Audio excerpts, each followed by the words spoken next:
Бузлаттылған зидие дегіл, ачық женктар.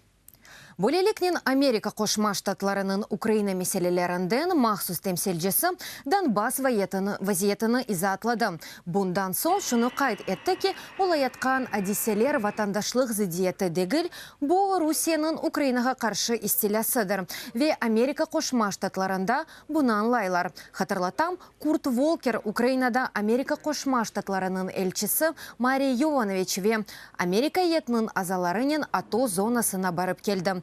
Жебе янындаки Авдеевкада Украина селялы куветлерінің аскерлері ерлі акимиет ве зарар көрген сакинлер еле көрішті.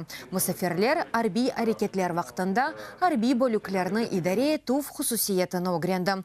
Америка шериклеріні Украина аскерлерінің ихтисасына юксек қаймет кесті. Курт Волкер айтқаны кебі зейретінің сон Авропа мемлекетлерінің темселжилерінен көрішмек ниетіндедір. Ве оларнен Украина шарқындаки вазиятның музыкерия тежек ола.